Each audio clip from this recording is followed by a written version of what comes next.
네, 여러분 반갑습니다. 큐스타디 권태원 선생입니다. 자, 오늘 여러분 교재 정의 3에 나와 있는 상한과 하한에 대해서부터 우리 한번 공부를 시작해 보도록 하겠습니다.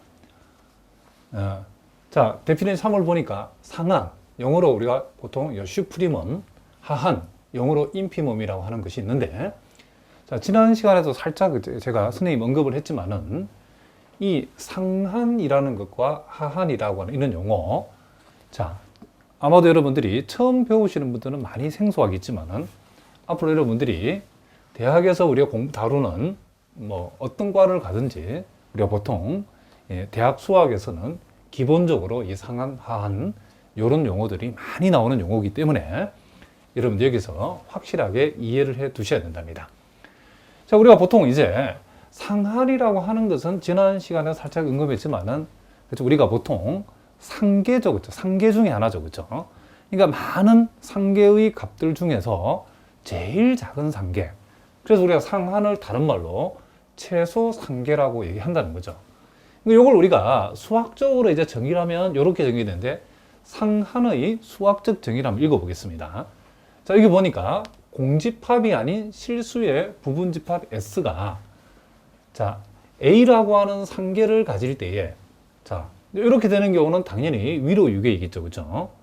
자, 이와 같은 우리가 지난 시간에 공부했던 위로 유계가 되어졌을 때에 이 부분집합 X가 만약에 A라는 상계를 가진다고 하면, 가진다고 했을 때에, 자, B가 A보다 작다이면 B는 S의 상계가 될 수 없다. 자, 이 말은 요 A라고 하는 값보다도 더 작은 상계는 존재하지 않는다 그런 얘기죠. 다시 한번, B라고 하는 값이 A보다 작으면 B는 S의 상계가 될 수 없다. A라고 하는 것이 집합 S의 상계인데 A보다도 더 작은 상계가 없다 그런 얘기죠. 그러니까 A보다도 더 작은 상계가 없다는 것은 상계 중에서 요 A라고 하는 것이 제일 작은 상계다 그런 뜻이죠. 그래서 여기에 상한을 다른 말로 최소 상계라고 한답니다. 그래서 이와 같은 A를 우리가 요 집합 S에 뭐라고? 상한. 자, 영어로는 우리가 보통 슈프리멈이라고 하는데, 예, 상한이라고 우리가 불러준다는 거죠. 그래서 결국 A는 집합 S의 상계 중에서 제일 작은 값. 그래서 우리가 보통 기호로 표시할 때는 요 A라고 하는 값을, 자, 이렇게 슈프리멈 S라고 이렇게 우리가 써주기도 한다는 거죠. 자, 그리고 하한이라고 하는 것은, 자, 우리가 지난 시간에 우리 살짝 또 살펴봤지만은, 자, 이 집합 S가 하계의 1을 가질 때에, 자, 그렇게 됐을 때는 아래로 유계라고 그랬죠. 아래로 유계를 해서 하계의 1을, 자, 하계라는 값은 여러 개 있다는 거죠. 그런데 A보다도 더 큰 B값이 집합 S의 하계가 될 수 없다는 말은 A가 집합 S의 하계인데 A보다 더 큰 하계는 없다. 그 말은 A라고 하는 것이 바로 이 집합 S에 여기 나와 있는 것처럼 하계 중에서 제일 큰 값이죠. 자, 그래서 우리가 그것을 우리가 하한을 다른 말로 최대 하계라고 한다는 거죠. 하계 중에서 제일 큰 값. 자, 그래서 우리가 요 A가 하한이었을 때는 보통 우리가 기호로 표시할 때는 이렇게, 자, 인피멈 S라고 하고 그것을 A라고 한다. 자, 요렇게 우리가 쓴다는 거죠. 자, 우리가 간단한 문제를 통해서 우리가 요걸 한번 확인해 보도록 하겠습니다. 자, 요 문제를 혹시 여러분 가운데 편입시험을 준비하는 분들은, 자, 요런 문제, 편입시험 기출문제 잘 봐두시기 바랍니다. 물론 이런 것은 편입시험뿐만 아니라 여러분들이 학교에서 치는 중간기말 시험에서도 얼마 전에 출제될 수 있는 그런 문제랍니다. 자, 여기 보니까 집합이 1 플러스 n분의 마이너스 1의 n승을 원소로 하는데 n은 자연수인 집합이라는 거죠. 그랬을 때 이 집합의 상한과 하한을 각각 A와 B라고 했을 때 A와 B를 구해서 그 두 값을 한번 곱해봐라 그랬죠. 자, 편의상 요 집합을 우리가 집합 A라고 해봅시다.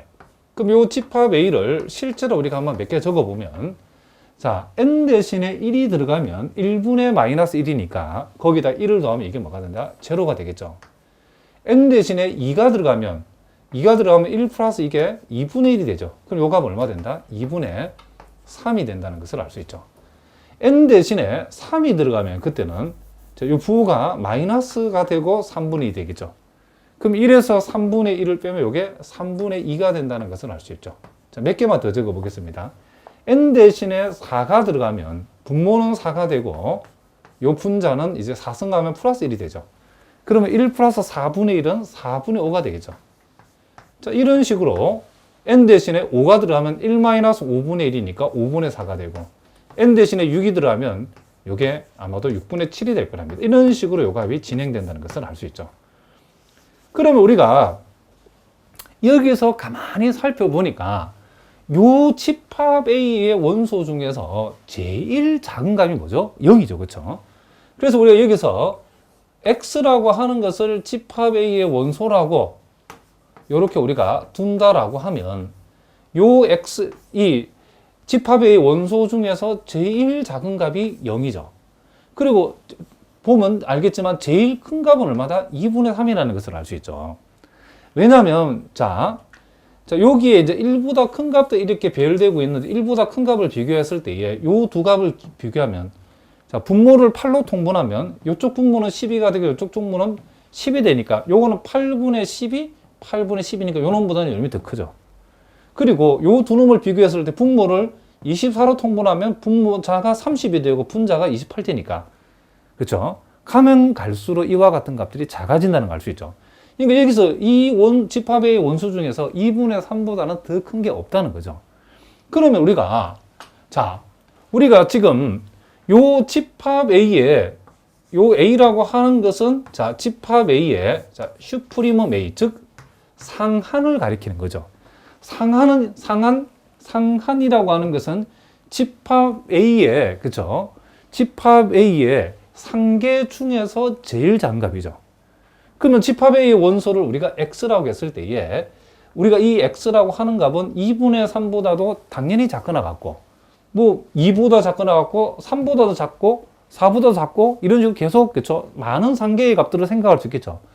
그와 같은 값 중에 제일 작은 값이니까 요 값이 바로 슈프리멈 A가 되어진다는 것을 우리가 알 수 있다. 이런 얘기를 합니다. 그러니까 상한이라고 하는 것은 요 집합 A의 요 같은 경우 원소가 될 수도 있고 안 될 수도 있겠죠. 만약에 여러분이 집합 A의 원소가 2분의 3보다 작고 0보다 크거나 이렇게 된다 하더라도 요 2분의 3이라고 하는 값이 상계 중에서 최소값이라면 요게 뭐가 된다? 상한이 될 수 있다는 거죠. 그러니까 상한이라고 하는 것은 무슨 말이겠죠? 집합 A의 원소가 될 수도 있고 안 될 수도 있다. 이 등호가 들어가면 집합 A의 원소이면서 상한이고 이렇게 등호가 안 들어가면 집합 A의 원소이면서 상한이 될 수도 있다. 이런 얘기를 합니다. 자, 무슨 말이겠죠? 그리고 하한이라고 하는 것은 자, 인피멈 A라고 하는 것은 집합 A의 하계들 중에서 제일 큰 값이니까 집합 A가 지금 원소로서 제일 작은 값이 지금 0이죠. 그렇죠? 요 0이 뭐가 된다? 요 정의에 의해서 하한이 되어진다는 것을 우리가 알 수 있다는 거죠. 왜냐하면 여기 보다시피 하한이라고 하는 것이 집합 A의 하계라고 하는 것은 이제 집합 A의 원소가 0보다 크거나 같을 수도 있고 마이너스 1, 마이너스 2, 마이너스 3 이런 값들보다 크다라고 할 수 있죠. X는. 그와 같은 하계들이 있는데 그와 같은 하계들 중에서 제일 큰 값이 바로 0이라는 것을 알 수 있죠. 그러니까 하한 역시도 무슨 말이겠죠? 하한 역시도 집합 A의 원소가 될 수도 있고 이 동호가 안 들어가면 안 돼도 상관없습니다. 무슨 말이겠죠? 자, 어쨌든 우리가 구하고자 하는 값은 자, 상한하고 하한을 곱한 값이니까 A와 B를 곱하면 뭐가다? 0이 되기 때문에 우리가 구하는 답은 요 1번이다. 이런 얘기를 합니다.